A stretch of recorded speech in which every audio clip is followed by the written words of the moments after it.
Sign na hindi dapat seryosohin ng isang babae. Kapag in love ang lalaki, hindi napapansin ng lalaki na maraming red flags ang babae. Hindi dahil sa tanga siya, kundi umaasa talaga siya. Sa vlog na to ay sasabihin ko sa iyo ang 5 signs na dapat hindi seryosohin ng lalaki ang babae. Mga red flag na tahimik. Halos ngayon mo lang maririnig. Number 1, ginagawa kang proyekto. Hindi partner. Gusto kanyang baguhin.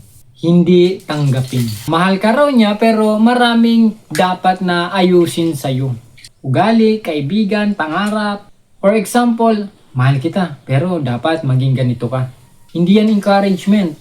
Control yan. Number 2, love niya mabilis pero lalim wala. Emotionally impulsive, hindi stable. Sobrang intense sa simula, ikaw na. Forever tayo. Pero kapag may problema, biglang nawawala. For example, week 1, ikaw ang gusto kong pakasalan. Month 2, di ko alam kung ready pa ako. Number 3, boundaries mo ay tinanggihan niyang trait. Insecure at controlling. Kapag humingi ka ng space o ng respeto, nagawang issue ang tiwala. For example, bakit kailangan ng time mag-isa? May iba ka bang kausap? Number 4, siya ang laging tama at ikaw ang laging mali. Walang emotional accountability. Kahit siya ang nagkamali, ikaw pa rin ang sisisihin. Kasalanan mo to kasi nag-react ka. Sa halip na, sorry, nasaktan kita. Number 5, mas mahalaga ang attention ng iba kaysa sa respeto mo. Validation ang priority, hindi ang relationship. Gusto niya ng admiration ng ibang lalaki at hindi niya ito nililimitahan. Kahit alam niya na nasasaktan ka.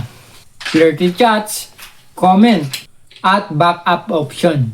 Tapos sasabihin, wala lang yun. Insecure ka lang. Hindi lahat ng red flags ay sigawan, selos, or cheating.